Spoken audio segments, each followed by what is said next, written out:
The third mural shows all of the children of the world taking their weapons from each country and giving them to a German boy, who is then molding them into something else.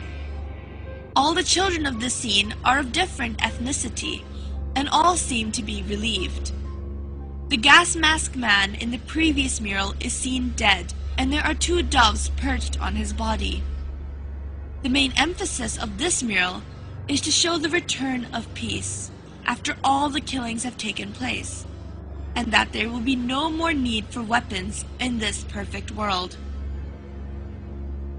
The final mural has a Jesus-like figure in the middle, who is holding a plant which symbolizes rebirth.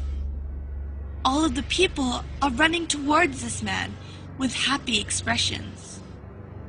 Animals are freely roaming, and everything seems to be in perfect harmony. This final mural alludes to a new Garden of Eden, where the world is perfect size, and everything could work together in peace after the genocide that has taken place. All in all, these murals, when put together, represent the formation of a new world filled with fewer people, and this is also the goal of the New World Order, which has been seen represented throughout various parts of the airport. The symbology of the airport can still be debated, but one thing that cannot be questioned is the fact that there has been a lot of mysterious construction work underneath Denver Airport. When first constructing the airport, there were originally 5 buildings, but out of the blue, the builders were ordered to bury the buildings underground because they were supposedly built wrong. Normally, a building that is built wrong would be demolished, but in this case it was not. This allowed for an underground base to be created. But there are still workers who are sent to work in these underground bases periodically. But when they are questioned about the nature of their work, they all refuse to comment. These underground bases have been going under more construction and now have underground tunnels that connect all the buildings together. According to a contractor, these tunnels have a strange sprinkler system that was added onto the roofs of the tunnel. But this sprinkler system has no valid use, as these tunnels are concrete and underground. If relating these sprinkler systems back to the sign of AUAG in front of the mural regarding genocide, then one must begin to wonder what the use of a sprinkler in a concrete tunnel 150 feet below the ground would be.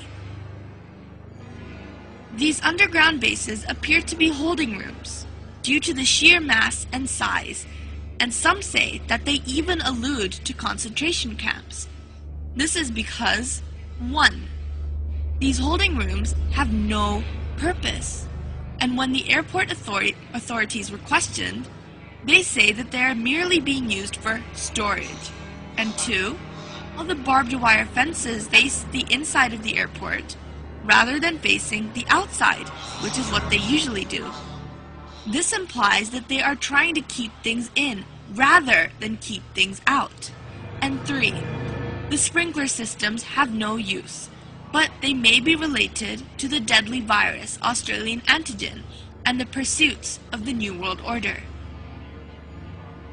People have attempted to argue that the underground bases are being used for storage, but one fact must be questioned, and that is, why is the underground base 88.5 square miles long?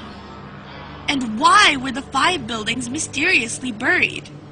No airport has or needs that much storage room.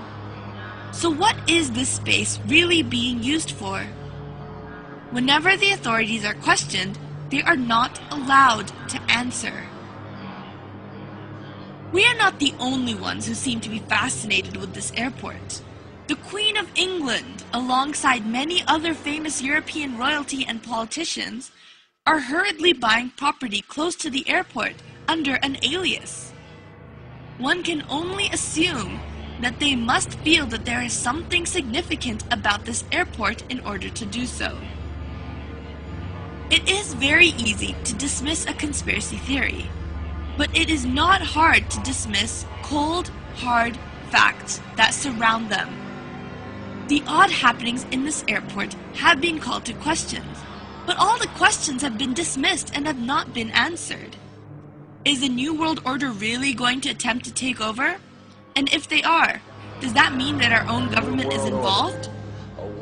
Research nowadays can only do so much. Now, only time will tell. This is Zara Malik, News and Views.